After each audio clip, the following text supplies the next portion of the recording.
Welcome back to the NCU. That is Nerd Culture Undisputed. I am Kyle Wright, and I have an excellent panel with me today to talk about Shang-Chi and the Legend of the Ten Rings. But before we get any further, just want to let you guys know, spoiler warning ahead. If you haven't seen Shang-Chi by now, number one, you need to go see the damn movie. Number two, maybe just stop watching at this point before we ruin the whole thing for you.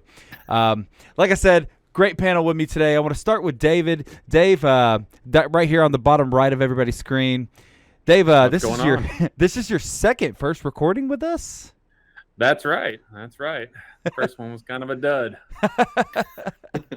And then, of course, down here on your bottom left, on my bottom right, Mr. Walker Barrow, who joined me for the Spider-Man trailer reaction. What's going on, guys? Glad to have you guys back here. Glad to be able to have this discussion because what a movie. Yeah. What a movie. It was a great movie. What a movie. So we're going to kind of do this in a traditional way that we usually do it when we have multiple people on. I'm going to go to you first, Walker. I just want to hear your overall thoughts on the whole movie. Overall thoughts on the movie was just fantastic, from the effects to the fight scenes. I mean, the storyline just progressed really well. It didn't feel like there was any dead area, any filler. There was obviously that comedy that Marvel brings to their movies, but it just flowed so well. It didn't feel like I was going like, okay, we're eventually going to get to the plot. We just got to get through this first. I didn't feel that way at all. I was just waiting for the next thing from scene to scene as to what was going to happen next, what we were going to learn about. It was just a fantastic movie to me. I mean, I kind of had the same exact thought coming out of it. It didn't feel like a Marvel movie, and I think that was good in a sense. Yeah. Like, it definitely had that old school Chinese film feel to it. And I mean, really just all around great movie, great fight scenes, which we're going to talk about here in just a minute. But Dave, I want to hear your thoughts. Oh yeah, it was a great movie. I mean, it was beautiful. Like Walker said, the story just progressed. There's a ton of Easter eggs, so you're always looking at different things to try and figure out what was going on I mean, it was a great movie. I loved all the characters. They're very dynamic. It wasn't boring at all. Not at all. Not at all. And by the way, if at any point in this recording, if you don't know what to say, what to do, just start on a dark desert highway. At any point, I think our video is probably going to get demonetized for that reason. Maybe not. Not. I may have just ruined. You can play like 30 seconds of royalty needed music before it's required that we put any type of copyright in it, I think. See, I know that's bullshit because we had a copyright claim on our very first NCU video, so I had to change the whole thing. Oh man. And by the way, that was off a royalty-free website, so I'm not going to flip you off because that'll probably get me in more trouble, but yeah. I think we'll be okay. I think we'll be good. So, David, tell me about these fight scenes. I know you were a huge, huge fan of them. Oh yeah, I feel like they were definitely influenced by like Jackie Chan, especially like in the car fight scene. He was using his environment. He was taking off his jacket and using it as a grapple. Oh, I mean, but it makes sense. I had to actually look up who was the stunt coordinator, and it was the same. It was one of Jackie Chan's original stunt guys. Oh. So it was definitely influenced by that. And the fight scene in the garden between the main villain and his wife, it basically was very Matrixy, which the cinematographer was from the Matrix. So it was definitely, I felt like it was that way.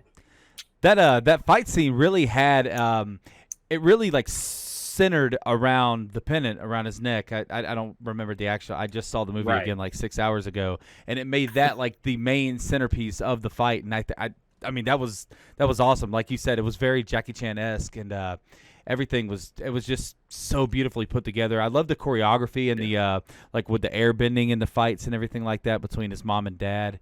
And all the spectators like jumping in and kind of like commenting the fight and kind of being part of it. It was really cool. Yeah, the fight absolutely. really seemed very similar to like Ip Man.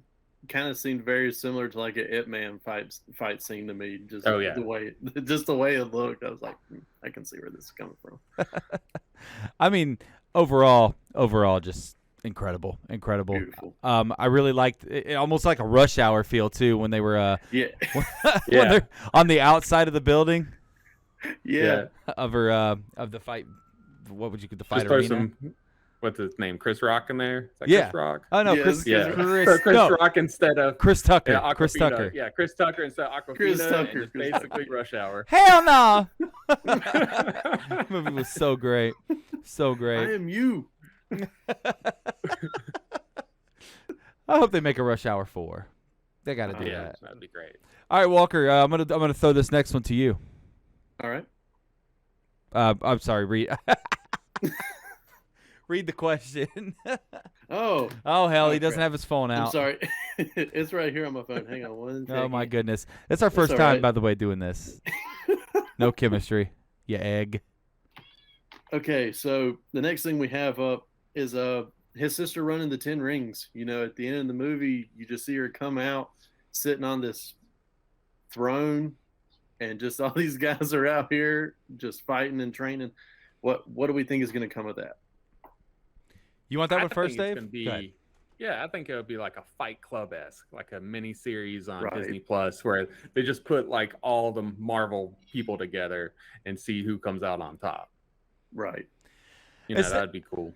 It's definitely going to be approached from like a betrayal standpoint, because in the movie he says that my sister is shutting down my dad's operations, and Yeah. then you get to that point and Right. she's definitely not shutting it down. She's continuing it, and it Yeah. it felt like obviously she's getting more women involved. I wonder if it's going to have like a Black Widow kind of approach, except they're not brainwashed, if that makes sense. Yeah. That would be cool. Yeah. I mean, you know, That's like, definitely cool. because I know something we've talked about, if they get another standalone movie, you know, that could be the next antagonist. You know, he thinks he's fighting this group of people who maybe still believe that his father's alive for whatever reason, and they're trying to revenge him or do this stuff for him because it was his last order. And then it turns out that his sister is behind it all, and he, you know, like you said, that betrayal effect just comes into it. That would be cool to see if they pulled off something like that. Right. I like it. I mean, I like it. Yeah, my money. Yeah. I'm still hoping for the Fight Clubs, because you know, Yes. who want to see Spider-Man versus Cap, or you know, all those What's Yeah. different matchups. What's the first? That would be cool. What's the first rule of the 10 Rings? Don't talk about the 10 Don't talk rings. about We don't talk about the 10 rings, but I mean that's the way it was in the comics, right? The 10 rings. It was like a martial arts tournament, right, Dave? I'm not sure. I think the 10 rings were in the comics. I don't know if it was actually a clan or not. I just know them as 10 physical rings. So Right.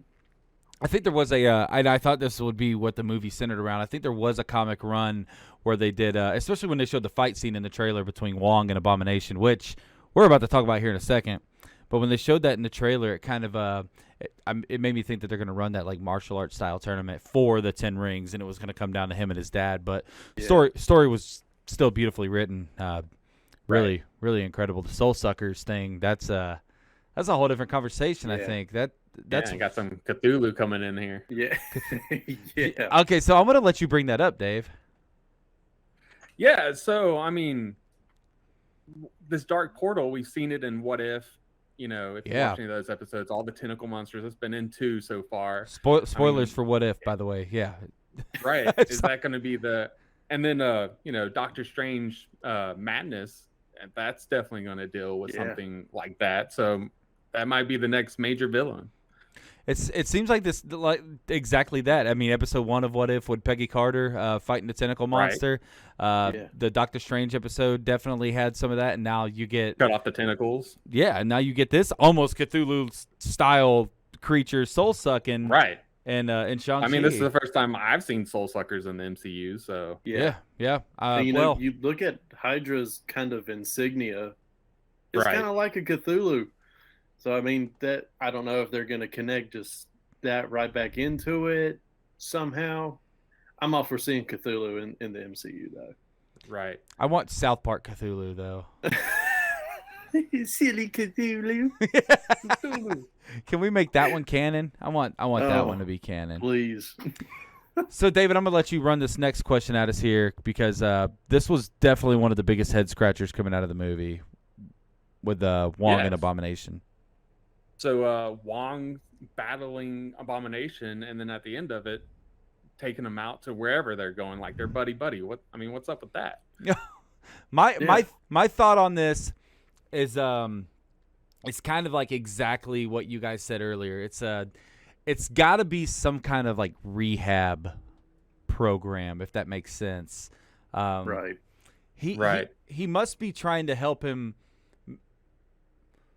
I think they set up that fight, and that's why he got all pissed when he actually hit him and hurt him, and so he was able to make the portal, make him knock himself out. So I think they have some kind of like they're developing a friendship through this, but I'm willing to bet that this has something to do with the Thunderbolt Initiative, and this is a way for Abomination to lessen his sentence, if that makes sense. Yeah. Right. And it was an easy way for them to reintroduce Abomination because we hadn't seen him since the canon and Incredible Hulk. Right. He's coming back in She-Hulk, right? Right. Apparently, but who knows? Who knows? I think that one was confirmed. I will say that. I gotcha. And then the portal, someone freeze framed it, and you can actually see like a containment cell, like they had on the Shield Harrier, like helicarrier. So that might have been his cell. Who knows about that? That's also. See, whenever Wong opened up that portal, I physically leaned forward in my seat to see if I could see further into the portal to see where they were going. It's like, where is this at? It kind of looked like the Raft a little bit. Oh, and that's where, and that, I mean, to me at least, that this is just like see that now. Seeing it twice. Like it looked like, I mean, that's where Zemo's being held. That's where they took all the Avengers at the end of Civil War before they were broken out by Cap, and now we know Black Widow was part of that as well. But just, I mean, that's what it kind of looked like. But I can't. I think it was the first episode of Agents of S.H.I.E.L.D., which is said to not be canon. He says something about reassigning somebody to overlook his cell, Abomination's cell. But I don't know if that show's not canon, then can it really be theorized? They got to have some moments of canon in S.H.I.E.L.D. They've got to have at least like a couple of minutes here and there where it's got to be canon. But yeah, and does Banner know that Wong is like hanging out with Abomination? I mean, like we're all just buddy. Like I'm hanging out in the sanctum talking about these 10 rings, and this dude I'm talking to is just chilling with my worst enemy. Bruce is just over there like, man, you know who I haven't seen in a while? Abomination. I'm glad I don't see him. And then he turns the corner. He's like, hey, Bruce. He's like, are you serious? One of those old school Family Guy moments, like, he's right behind me, isn't he? Yeah. Well, speaking of that moment, though, speaking of Bruce Banner, we'd be kind of crazy not to talk a little bit about those post-credit scenes. Yeah. Because major head scratchers. Major. So, first of all, I guess the smaller picture, if you will, Banner being Banner, and he's got the arm sling, so we're obviously post Endgame. He looks old at this point. What do you guys think about that? Yeah, I mean, I don't know. I mean, how did he come back from Professor Hulk? Did Doctor Strange, do the little spiritual thing and pull Hulk out of his body, or? That's a good point. I mean, Doctor Strange is becoming like a pivotal character in this next phase of the MCU. I mean, he's doing so much with Peter. He may have been doing something with Bruce. So there's no telling what else he's getting into. I can totally see that. That would be a cool spin. Yeah, I mean, apparently we're supposed to find out in She-Hulk. Mm-hmm. And my guess is they just didn't have enough money to do the Hulk and She-Hulk CG. So they came up for a reason to put Banner back to Banner. Could you imagine how much that would cost to do both of them for the 100% of the movie? The Black Widow lawsuit. We can't do 2 CGIs. Crushed them. Hey, we're gonna have to find some way to change Bruce back. I don't know what we're gonna do. We got to. We blame it on Hulk anyway. Everything went downhill when he left her. Yeah. R.I.P. Black Widow. In a cinematic sense and in a we're never gonna see you in another movie sense. Yeah. I also noticed that he looks significantly older. So I'm wondering if post Endgame, if he kind of experimented a little bit more with the Pimtech and started time traveling back and forth. And I mean, I know that breaks the rules of time travel, right? But we have heard that we're going to see the TVA in another MCU product before Loki season 2. So Right. maybe some timeline metal in here for Banner. Right. They don't really give you an idea how much time has passed between Endgame and Shang-Chi. Not at all. Yeah. Yeah. I mean, they talk about the blip, so they talk about the snap, and like half the Earth can be gone in a moment. So obviously, it's got to be post Endgame, right? Yeah, I mean, it's definitely posted. I mean, there's posters about the support groups and all that crap. Right. Yeah. Right. So, Bam. I mean, so much. But now the big moment of the post-credit scene. Those 10 rings are sending off a signal, a beacon, if you will. And I think I know who it's calling on. But Dave, you had a pretty interesting theory in our group chat earlier. yeah. So, I mean, the 10 rings, did they belong to the Eternals? There's 10 of them, 10 rings. In the comics, the 10 rings belong to an alien, and that was crashed, and that's how he found the 10 rings. So I don't know how they're going to do the origin story of these rings. There's also the possibility of Galactus. That's Yeah. where I'm taking this, because now you know the Fantastic Four are coming. Yep. Is Oh, yeah. Galactus like the next big bad? But it kind of seems like Galactus might be a cluster to add to the MCU right now, because you've got Kang the Conqueror coming up. You know, you've got Adam Warlock coming up in Guardians 3. Assuming they run from the Guardians 2 post-credit scene, which if they didn't would be kind of moronic. Yeah, it wouldn't make much sense. Not at all. Not at all. But I mean, that's what I think, Galactus. But I do like the Eternals thing, because if you put that theory on it, 10 Eternals, 10 rings, like now they're getting involved because the rings have changed hands, and now they've been a part of doing something really bad, and now this is why they're interfering. Right. That or the Celestials are being like, it's time to interfere, you know. Maybe that's what the beacon is. Yeah. And they're like, it's calling them, so now here we come. Yeah, I mean, if you go back to like Thor, when they had the cube on Earth, Thor said, you having this here is kind of a beacon to everyone else, saying you're ready for more advanced warfare beings that come to you. Yeah. Yeah. Walker, do you have anything on that? That you guys have said pretty much everything that I would even think to talk about, because my knowledge does not go that far. I like both possibilities, from Galactus to the Eternals coming, because I mean that'd be a cool way to really bring them in to, because in the Eternals trailer they're going throughout history. Yeah. And what if at some point in time they can just be like, hey, the rings are calling to us from this time. That means we need to go. Oh, so you think that could be where, in the trailer, they're just like, Tony Stark's dead. Who's going to lead the Avengers? I mean, I don't know. That's just some wild, off the wall thing that I just threw together that sounded a little bit different than what you guys said, just because that's what I could do with. But that would be cool if they could go from history point to history point. I mean, every now and again they like to go comic accurate, but they like to throw curveballs too, man. And the MCU changes it up a lot, so I love it. Yes, I love it. I'm glad they don't stick everything to it. It keeps it interesting. Well, listen, the next big thing we have coming up is, I mean, for next MCU product would technically be the Eternals, but we do have, I want to ask you guys a little question here. Venom Let There Be Carnage coming out on October 1st now. It was pushed back, and now it's moved back up. What's your excitement level here? Do you think we maybe get some kind of Spider-Man cameo? I think it's going to be awesome. That trailer looks amazing. Like, I wasn't a big fan of the original Venom, but this one looks freaking awesome. Yeah, I'm excited to see Carnage come in. I mean, especially since Carnage is just 100% with his symbiote, and they're just all about each other, which is just going to create some crazy dynamic throughout the whole movie, because it's really going to see what could happen between like if Venom and his symbiote got complete 100% together. It's like, what could we see from that? But we all know Venom wants Spider-Man. That's who he wants to be with.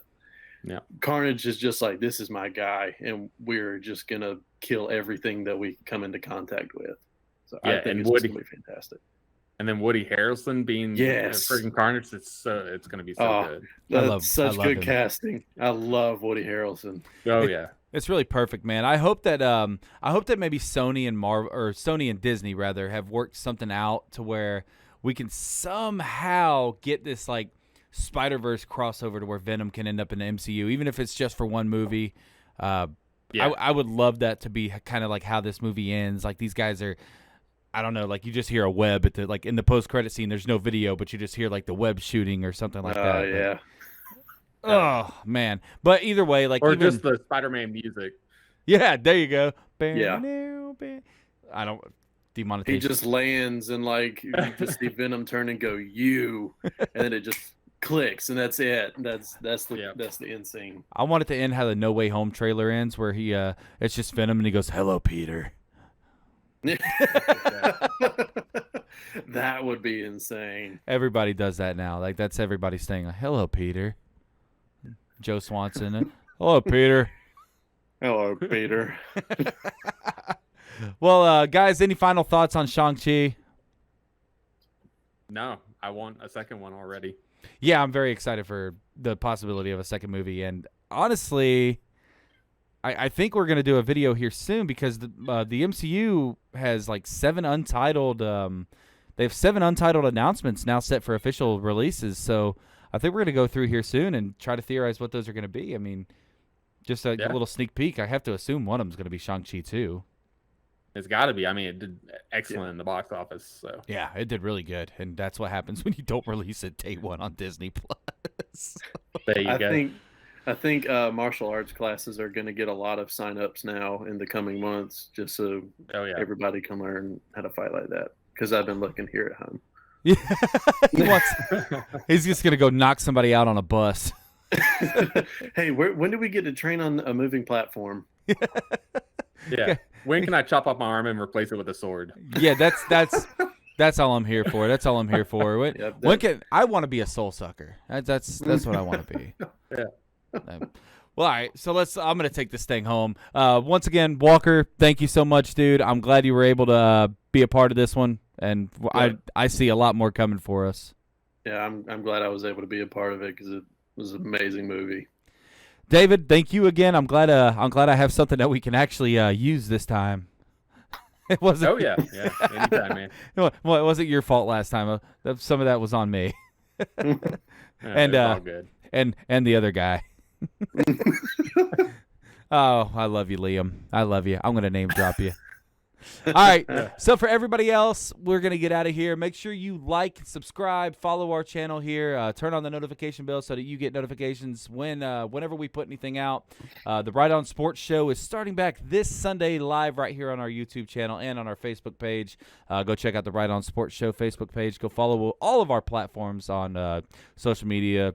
Just type in Right On Network, Right On Sports, Right On Squared Circle. Anything that you're into, just go type it in. But for all of us here at Nerd Culture Undisputed, Jesus, I'm not editing that out. I like it. For all of us here at the NCU and for all of us here at the Right On Network, we're going to get out of here. Never forget to nerd out. Yeah. Yeah.